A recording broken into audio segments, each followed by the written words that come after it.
Open your Bible to Genesis chapter 39. We are going to cover 3 chapters today, and we're going to cover 8 chapters next week. I know you don't think we can do that, but we can. This series that we are in we have been on this. It was supposed to originally be 8 weeks, and that didn't happen. Surprise. But it has been much shorter than it could have been. We're going to spend 3 weeks on Joseph, just to give you, and the idea of this sermon series was just to give you an overview of the whole book of Genesis. Everything in life started in Genesis. You think about the 8 things. Let's see if you can remember it. I don't have that slide up here this morning. There are 4 events and 4 people that really, if you understand those 8 things, you got the book of Genesis. So let's see if we know this. Creation, fall, flood, tower, Abraham, Isaac, Jacob, Joseph. Great. So we are on Joseph. We started Joseph last week when his brothers sold him into slavery, and now he is a slave. When they sold him into slavery, he was 17 years old, and when he is promoted to Pharaoh's second in command of the entire nation of Egypt, he's 30. So it took him 13 years to become an overnight success. 13 years of maturing, 13 years of overcoming adversity, of maintaining integrity, and of trusting God and believing that his faith would not be in vain. Joseph walked by faith and not by sight. You see, Joseph, think about this. Joseph had not read the book of Genesis. He didn't know how this was going to turn out. All he had was the faith of his father, Jacob. And more importantly, I don't think enough is said about his relationship with his mother, Rachel. I think he got a lot of his faith and his grounding in his faith in Jehovah God, in Yahweh, from his mom, Rachel. That's all he had. He couldn't count on his brothers. His brothers are the ones that wanted to kill him and then sold him. They're the ones that he thought would have his back. They're the ones that did this to him. So now he finds himself going from a pit to a prison. Now, I borrowed this title. The sermon is mine. I need to clarify this. This title of this sermon is 50 years old. I want you, now don't do it now. Don't do it now. Please don't do it now. But go home and Google sermons from the pit to the prison to the palace. This title is as old as I am. I can't improve on this. He went from the pit to where? Prison, then where? I can't improve on this. Now, I want you to know the guts of the sermon are mine, but I took this, like 10,000 other preachers that have preached on this. I guarantee you the title of their sermon is From the Pit to the Prison to the Palace. But it's a great way of remembering Joseph's story that goes from Genesis 37 to Genesis 50. I want us to read the whole chapter of Genesis 39 and pieces of 40 and 41. And here's where we're going. If you'd like to take notes, or this is the outline, this is the one I'm using, this is what I came up with. I don't know. I'm sure somebody else has come up with this, but in 39, you see he was faithful to Potiphar, then he was forgotten in prison, and then he was famous in the palace. I had fun with my thesaurus this week. You will see this in the outline. It's like, okay, John was playing with his thesaurus again, wasn't he? But it'll help us to remember. Let's read Genesis chapter 39, and you follow along, and then we're going to dive into this. Genesis 39, verse 1. Now Joseph had been taken to Egypt. An Egyptian named Potiphar, an officer of Pharaoh and of the captain of the guards, bought him from the Ishmaelites who had brought him there. The Lord was with Joseph, and he became successful. He became a successful man, serving in the household of his Egyptian master. When his master saw that the Lord was with him and that the Lord made everything he did successful, Joseph found favor with his master and became his personal attendant. Potiphar also put him in charge of his household and placed all that he owned under his authority. From the time that he put him in charge of his household and of all that he owned, the Lord blessed the Egyptian's house because of Joseph. The Lord's blessing was on all that he owned, in his house and in his fields. He left all that he owned under Joseph's authority. He did not concern himself with anything except the food he ate. Now Joseph was well built and handsome. After some time, his master's wife looked longingly at Joseph and said, "Sleep with me." But he refused. "Look," he said to his master's wife, "with me here, my master does not concern himself with anything in his house. He has put all that he owns under my authority. No one in this house is greater than I am. He has withheld nothing from me except you, because you are his wife. So how could I do this immense evil? And how could I sin against God?" Although she spoke to Joseph day after day, he refused to go to bed with her. Now one day he went into the house to do his work, and none of the household servants were there. She grabbed him by his garment and said, "Sleep with me." But leaving his garment in her hand, he escaped and ran outside. Let me just stop here. Joseph could not hang on to a coat.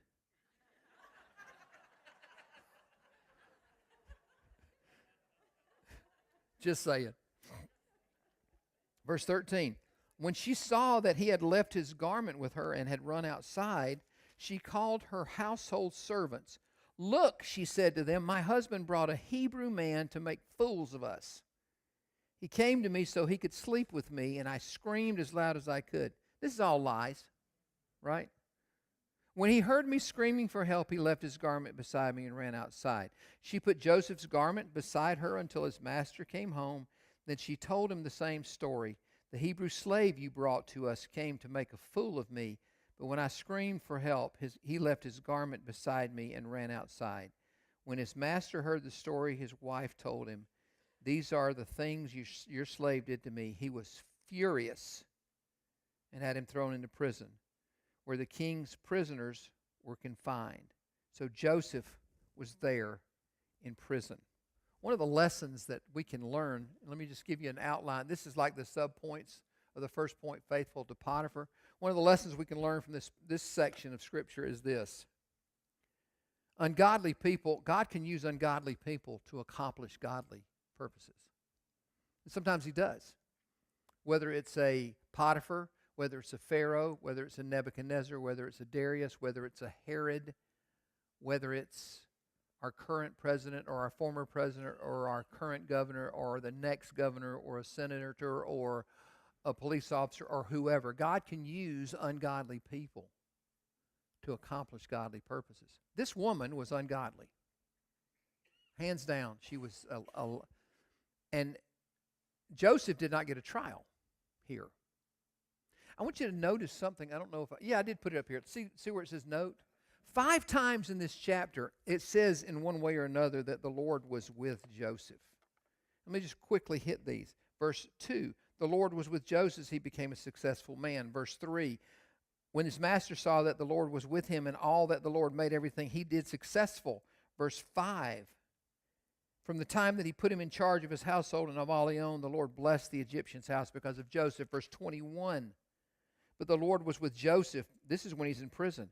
The Lord was with Joseph and extended kindness to him. Verse 23, the Lord was with him and the Lord made everything that he did successful. God had his hand on Joseph. And sometimes God uses ungodly people for godly purposes. Joseph bloomed in verses 1 through 6 where he planted. You got to get this. You got to get this. This is a teenage boy who has been sheltered. If you were here last Sunday, if you not listened to the sermon, Joseph was sheltered. Like his brothers were out messing in the heat, stinky, woolly sheep. And he's back at home with his mom, Rachel, and his dad, Jacob, wearing this really cool suit that his dad got him. And the only time he went to the field was to check on his brothers, to go back and tattle on them, or to say, "Hey, check out my coat," or, "Hey, guess what? I had a dream. You guys are all going to serve me one day." Really had no clue. Like he didn't know what real life was about. And all of a sudden, they strip him naked, throw him in a pit, and they're going to kill him. And Reuben said, "No, this is not good." So Judah said, "Why don't we sell him?" So he's in a pit, and they're eating a meal. This is in Genesis 37, talking about how much money they can get for this guy. This is their brother. And all of a sudden, he is sold, and then he works his way up because the Lord is with him, and then this immoral woman goes after him, and he said, I can't do this to my God. Now, this is very important in verse 9. I cannot do this to God. Look in your Bible. How could I sin against God? Let me, boy, there's so much here. Gosh, there's so much here. There are two ways to interpret Scripture, dispensationally and covenantally. There are dispensations of time, there are covenants of time, and theologians argue about which one is right. And here's the thing, they're both right. Because there were dispensations, there were covenants. There was an Abrahamic covenant, there was a Davidic covenant, there's Mosaic covenant, there's the New Covenant. I grew up in Baptist churches, and they were more dispensational. So there are 7 dispensations. If you listen to dispensational theology, there are 7 dispensations. They are as follows: innocence, conscience, human government, promise, law, grace, kingdom. He was in the promise, innocence, conscience, human government, promise. The law had not been given yet. Here's my point. The law had not been given yet. How did he know then that this was a sin against God? Because nobody had said yet, thou shalt not commit adultery. Ecclesiastes chapter 3 and verse 11. He, God, has put eternity in the hearts of man. He has planted an eternity in our hearts. It's the Imago Dei. Joseph knew in his heart, this is wrong. How did he know that? Because God put it in his heart. We know stuff is wrong and right. I know I'm not supposed to kill you. I know I'm not supposed to go after your wife. And don't you come after mine, or I will kill you. I mean, there's just a saved people, lost people, godly people, heathens. When they hear a child is missing in the neighborhood, everybody comes running. Why? Because we know right and wrong in the Imago Dei in our very heart. Now, we may not know God, the God of right and wrong yet.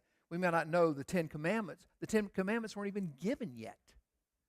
But he said, he didn't say, I can't do this to my boss. I can't do this to your marriage. He said, I can't do this to God. This is not about you and me, lady. It's about me and him. So she lied. Now, can we talk?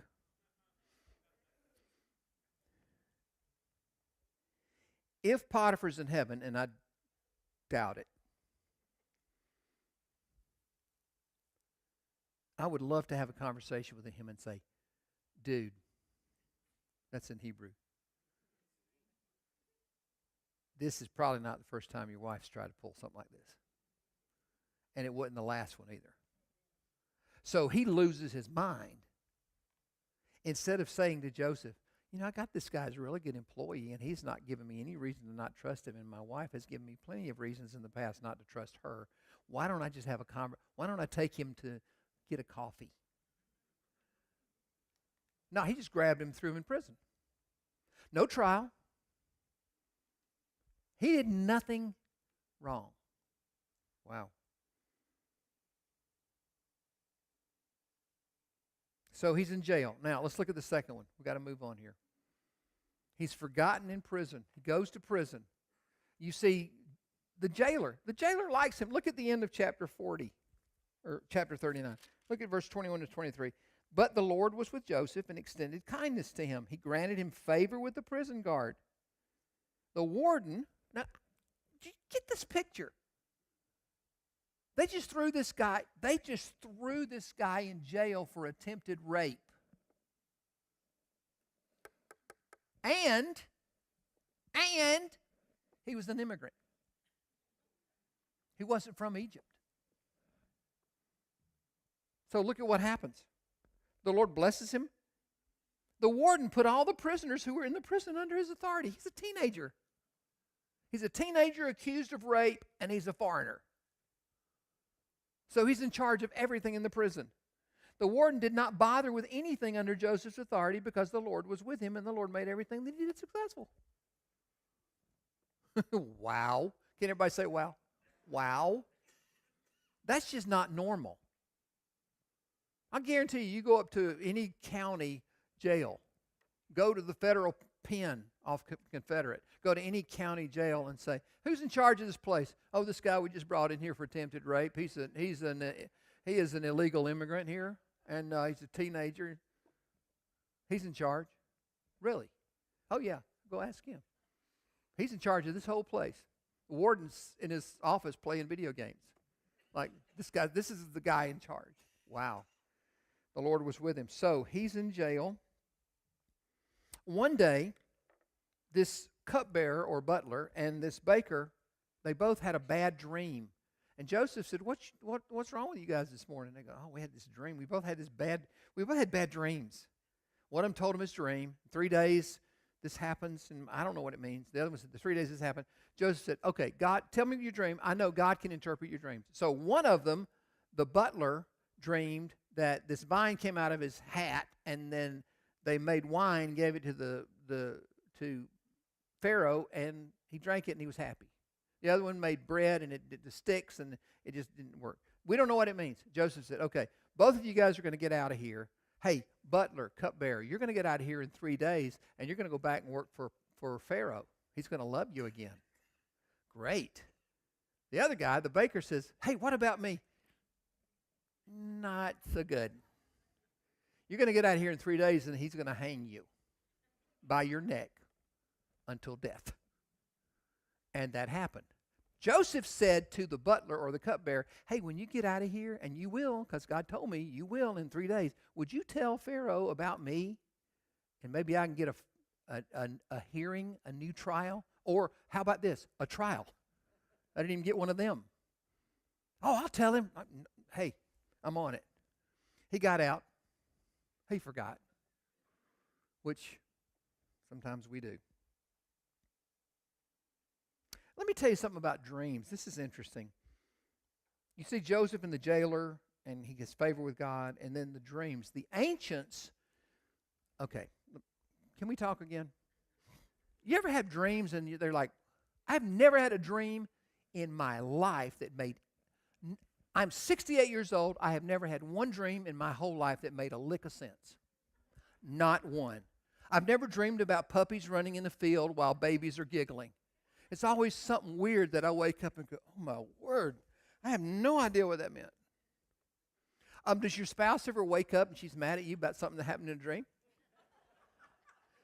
That's only happened. We've been married 48 years. That's only happened once. And Tracy woke up. I said, what's wrong? She said, I'll be okay in a few minutes. I said, what is it? She said, I'm mad at you. I said, why? She said, you did something, and I know it was a dream. I know you didn't do it, but just give me a minute because I'm mad at you right now. I said, okay. But then I had to get my 2 cents in. You know I didn't do that, right? You know I would never do that, right? She said, I know. You've done nothing wrong. Just let me calm down. Okay. But here's what the ancients referred to as dreams. They defined dreams as, quote unquote, watching during sleep. Watching during sleep. They believed that dreams meant something. They weren't just, I dreamed I ate the largest marshmallow in the world, woke up, my pillow was gone. It wasn't that kind of dream. It was just like, this means something. So these guys dreamed this, and it meant something. And so it came true. And Joseph said, please remember me, which they didn't. Okay, now watch. We're going to speed up here. In Genesis 41, at the end of, what's the next 2 words in chapter 41, verse 1? At the end of what? 2 years. 2 more years Joseph sat there while this guy was out back in the palace serving the king, getting his wine, getting his food, doing all that stuff. Okay, Pharaoh, the king, he has a dream. He has actually 2 dreams.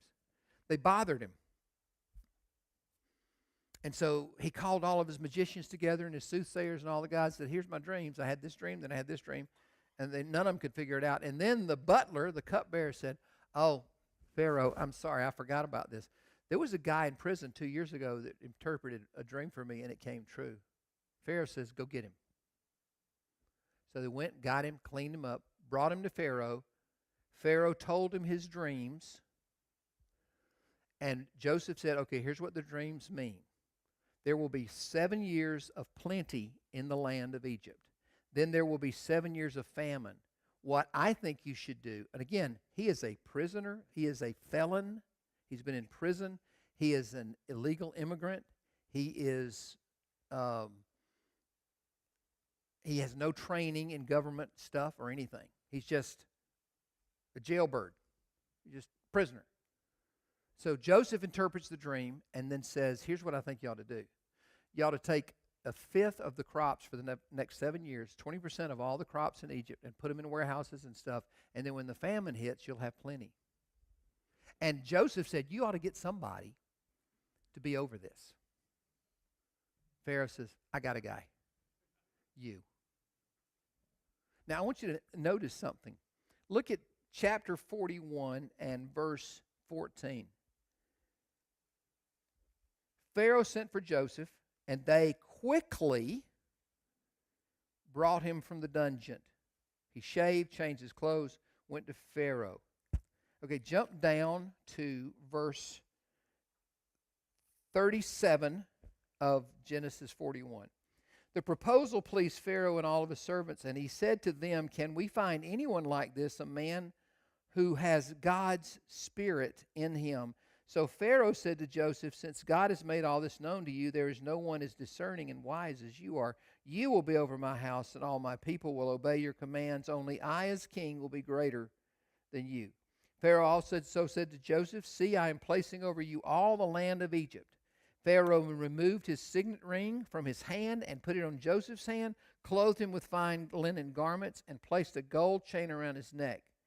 He had Joseph ride in his second chariot, and servants called out before him, make way. So he placed him over all the land of Egypt. Pharaoh said to Joseph, I am Pharaoh, and no one will be able to raise his hand or foot in all the land of Egypt without your permission. Wow. Pharaoh gave Joseph the name Zaphanath Paneah, and gave him a wife, Asenath, daughter of Potipharah, priest at On. And Joseph went throughout the land of Egypt. I mean, that's a lot to take in. That is a lot for a young man to be handed. And I think it's funny to me that there's so many things in here that just is hysterical to me. One of the things is Pharaoh didn't say, Joseph, you're a young man. You like girls? Yeah, I like girls. Yeah. Well, you know what? You're going to be really busy saving the nation from starvation. You should take Friday nights and go out on a date. Just meet some nice girls and find you a wife. Man, you need a loving woman to go home to. That's not what he did. He said, Joseph, this is your wife. There you go. Hey, woman, what's your name? I don't care. That's your husband. It don't matter. I don't need to know this. That's not, I'm busy. Whatever. Wow. And then, let's see. Oh, I love this. Look at verse 55. When the whole land of Egypt was stricken with famine, the people cried out to Pharaoh for food. So 7 years of plenty. Now the famine is hit, and people are crying out for food. Pharaoh told all of Egypt, go to Joseph and do whatever he tells you. Don't come to me with this. See, a great leader will not interfere with his people. He'll let them run their paces. I don't know. You know what I do all the time? I do this all the time. I don't know. You got to ask Watson. That ain't my wheel well.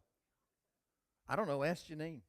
Janine hears this. Janine has heard this 10,000 times in 15 years. Hey, Janine, come here a minute. Because there's stuff she's better at than me, and I don't need to micromanage what she's doing or what Jonathan's doing or what Derek's doing or what Watson's doing or what Tracy's doing or what Sherry's doing or what Cindy's doing. Just let them run their paces. So whenever people would go to Pharaoh and go, hey, you and me, can I get around this Joseph guy and can you cut me? Can you slide a brother some? No, you go to Joseph. He said that to everybody. You need grain? Joseph. Don't come to me with this. Joseph. Okay. Look at the end of chapter 41, verse 50 to 52. 2 sons, this is awesome. This is a whole sermon in itself. 2 sons were born to him.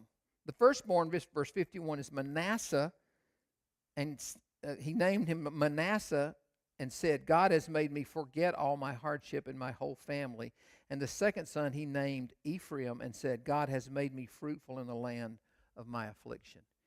He named his oldest son Forget, making to forget. He named his second son Fruitful. Now look at what Warren Wiersbe said about this right here. This is powerful. The order of their names is vital. You cannot be truly fruitful until you let God help you move past the pain of your history. Now look at it again. First one, make to forget.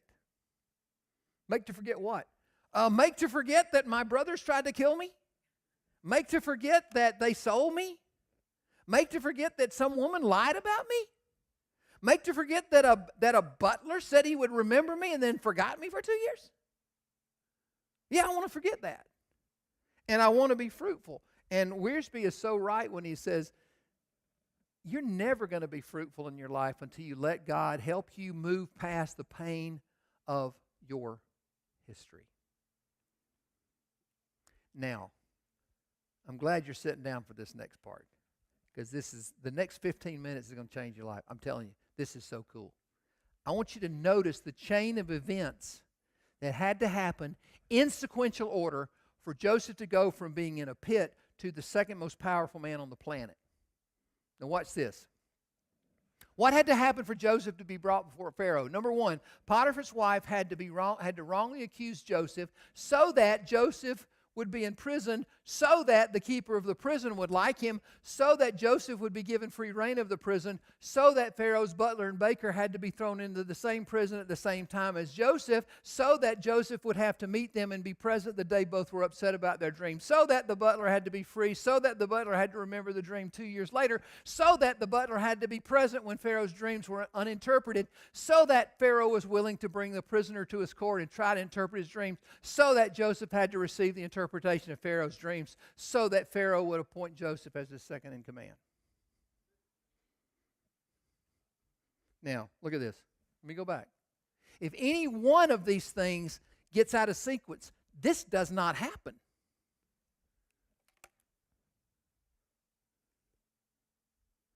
Serendipity? Just lucky? Or could it be? I don't know. Could it be the providential, sovereign hand of Almighty God in the life of this young man? That's what happened. Now, I want you to think about this. If God did all that for Joseph, what has he been quietly doing for you your whole life behind the scenes? I want to challenge you to do this. Don't do it right now. Some of you are already doing it. I want you to start where you are right now, and I want you to work your way backwards. Every step in your life. And you're going to see, you may not have seen it now. Maybe you didn't even see it when it was happening, but now you kind of go back, start now, and go backward, step by step by step by step. And you're going to see the sovereign, providential hand of God at every mile marker of your life.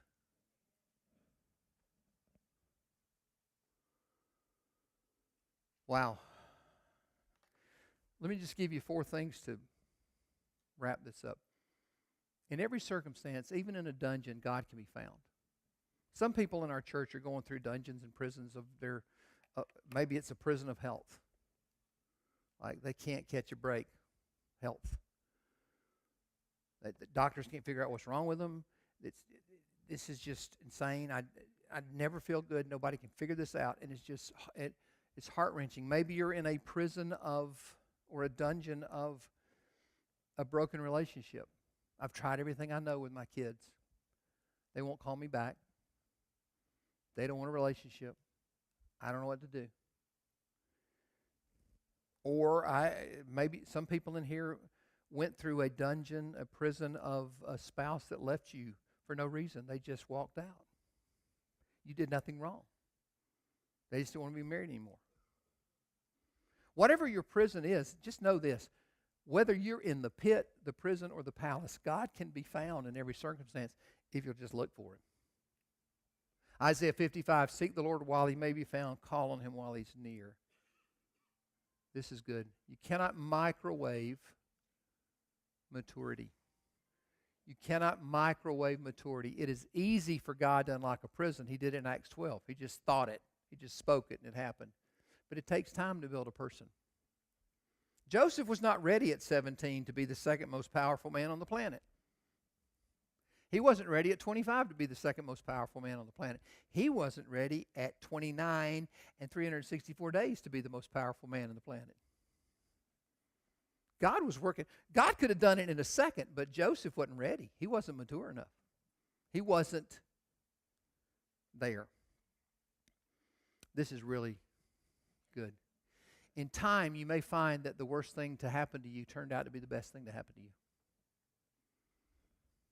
When I was 16, my father announced that we were moving to Decatur, Illinois. I lived in Decatur, Georgia. Right city, wrong state. Now, I didn't know anybody. I knew a friend of his got him a job up there. He was going to go up there and start a Christian school. So I was in a good youth group. I'm going somewhere with this. I was in a wonderful youth group. My best friends were in the youth group. We also all went to Walker High School. So we were in the same school, same youth group. I loved our church and the people in our church. My sister was here. My brother was here. My sister-in-law, my brother-in-law, my nephews and nieces were all here. But on my 16th birthday, we went to the airport and flew to St. Louis, Missouri, and Daddy picked us up and took us to a rental house that he'd rented and moved all our stuff into. And all the wonderful things in my life, the hardest part of my life, hands down, was my parents couldn't stand each other. So my dad took me away from everything and everybody I loved and put me in a rental house with him and a woman that hated each other and didn't speak. Can everybody say not fun? Now, there are people that have cancer. There are people that have lost loved ones. This problem is not a major problem. But for me at 16, this was the hardest thing I'd been through to this point in my life. I didn't know anybody. Everybody I loved was here. My mother was miserable. My father was miserable. I was miserable. My parents would go days and not speak to each other. Now, when there's just three of you and two of them aren't talking, that's just weird. And I'm thinking, I can't wait to get out of here. I mean, I doubled up in my junior year, and I doubled up and got enough courses to graduate a year early. I went to college when I had just turned 17. I just wanted to get out. I wanted out. I didn't want to live like that. But, and you know where I'm going, but you don't know really where I'm going. In that youth group in that church in Decatur, Illinois, was a girl. And I met that girl, and I liked that girl, and we started dating. We fell in love, and we eventually got married. And we were living in Georgia. I was going to college. We ended up moving back to Decatur, Illinois, where we adopted our son, who was born in the same hospital as Tracy was. And now he's got a family of his own. Now, all of that you know, but here's what you don't know. 2 months ago, I'm driving home from work. Tracy's already at home. She'd left before me. She was working on dinner. She said, hey, we need a couple of things for dinner. Can you stop on the way? I said, yeah, there's a great Kroger off one of the roads on Sugarloaf. It's one of those new ones they're trying to, yeah, what is it? What? Martin's Chapel. Yeah, I love that place. They're competing, the new Krogers are trying to compete with Walmart. I mean, you can buy, a tomato or, a set of tires or whatever. I mean, I love that store. So I pull in there I get tomatoes, bell peppers, some cilantro, just some stuff Tracy needed. And I pull in there, and I'm sitting in my car, and I'm getting out of the car, and this guy comes walking right across the front of my car, like heading to this electrical van. I'm like, I know him. I open the car door. I go, Jerry! He turns around and gives me the look that you give people when you go, I know I'm supposed to know them, but I don't know where. I walk up to him and I stuck my hand out. I said, Jerry Ertley, Johnny Baker. And he just beamed, and we shook hands, and we did the guide thing. Now, I haven't seen Jerry in 52 years. Jerry was one of my best friends in that youth group that I had to leave. That youth group was tight. Phil Booth, A.C. Kyle, Jerry Ertley, Donnie Moore, Rodney Tumlin, Melody Booth, which was Phil's sister that I had a crush on, Penny and Pam, who were identical twins with red hair and freckles. Couldn't tell them apart. We did everything together. We did Sunday school. We sang in the youth choir. We went on trips. Every Sunday night we went out after church and did something as a group. I love those people. I love Jerry. Last time I saw Jerry, I was 15 years old. I'm older than that now. So is he. So we played the catch-up because my sister and brother-in-law they led our youth group. So the first thing out of his mouth was, how's Jim and Linda? Oh, they're great. They got, 2 kids, 4 grandkids. Da-da-da-da. How are y'all? Well, okay. The Ertley family was a wonderful family in our church. And the 4 children were Larry, Jerry, Gary, Sharon. Should have been Sherry. So I said, how's Larry? Oh, great. How's Gary? Gary was almost my age. We were about the same age. Jerry was 2 years older than me. Jerry, AC, Phil, and Rodney were all 2 years older than me. Rodney married Melody. They've been married 54 years, I think. So we're catching up. And we did the thing that people do. We lied, but we didn't mean to. Hey, we need to get together with our wives. Oh, that'd be great. We swap phone numbers. We never will. Have you ever do that and you really mean it? You're going to do it, but then you get away and you go, I hadn't seen, okay, maybe one day. I don't know. But I remember, watch this. This is the whole point of me telling this story.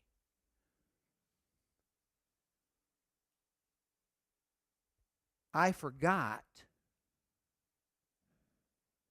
that I missed Jerry. I forgot I missed him. Do you know what made me forget Jerry?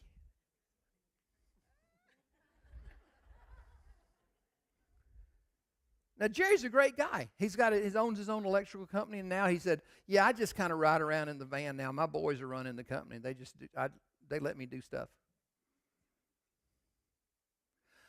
I love those people. And I did not want to leave them. It was really hard. Even now, it's hard to talk about this. But watch this. At that moment in my life, when I just turned 16, on my way to the airport to leave everything I loved and knew, my sister, my brother, my friends, my church, my school. I left a school of 2,400 students, high school, and the next year I graduated, there were 9 people in my class. 9. Lame. No sports. No music. Just school. That was, and I know in comparison to other people's problems, this is nothing. But for me, that was the worst thing that ever happened to me. But look at my life now. It was the best thing that happened to me. Are you with me? I think if you look back at your life and you go, that was hard, and that was hard, and that was hard, and that was brutal. But look at where you are now and go, wow. And you start going backwards sequentially and go, well, okay, if my dad had not had an organist at Central Baptist Church in Opelika, Alabama, that used to say all the time, pray for my son Donnie, he's lost, he needs to be saved. Then Donnie wouldn't have got saved, and then Donnie wouldn't have moved to Decatur, Illinois to take a job, and then Donnie wouldn't have said to his pastor, we ought to call Frank Baker to come start the school. Then we wouldn't have gone up there when I didn't want to go up there, and then I met this girl, and then we got married, and then we got this baby, and then we moved back, and now Do you see what I'm saying? I can look back at every mile marker of my life. I can look at where I am now professionally and personally. I can look at where I am right now, and I can work backwards and say, if that hadn't happened, and this hadn't happened, and that hadn't happened, and this hadn't happened, and that hadn't happened, and this hadn't happened, and this hadn't happened, then I would not be right here. Are you with me? You need to take a good hard look at your life, and I think you'll find out, like Joseph learned, like I have learned, that maybe the worst things that happened to me turned out to be the best. One more. You never know what God's going to do. So trust Him, obey Him, leave all the consequences to Him. He knows what He's doing. I don't know what He's doing. I don't have to know what He's doing. Trust, obey, leave the consequences to Him. Do you know that? Trust and obey. You know that song? Trust and obey, for there's no other way to be happy in Jesus, but to trust and obey. Let's do it one more time. Trust and obey, for there's no other.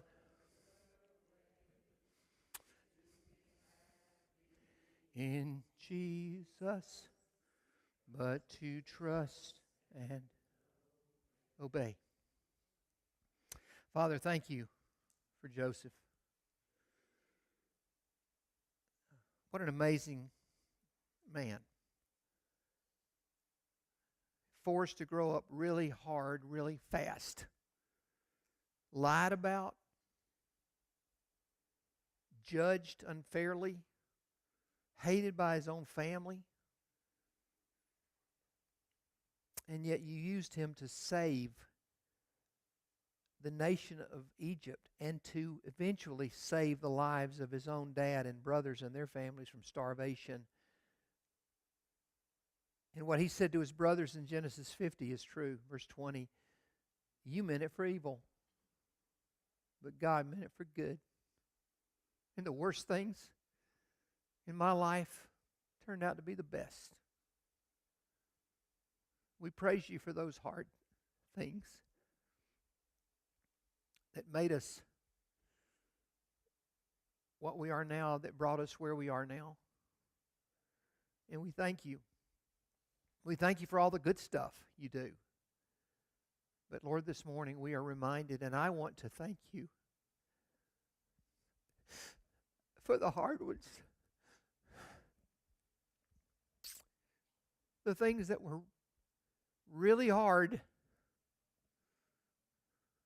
turned out to be really good. We thank you for that. Help us to take a good, hard look at ourselves, at our own lives, at our own journeys, at our own trajectory, where we've come from, where we are, and trust you with where we're going, wherever that is. Joseph didn't have the book of Genesis to read how this was going to turn out. All he knew was you. That's all he had. That's all he had was you. But Lord, in the final analysis, if all we have is you, that's enough. So help us to trust you, obey you, leave all the consequences to you. We thank you and praise you in Jesus' name.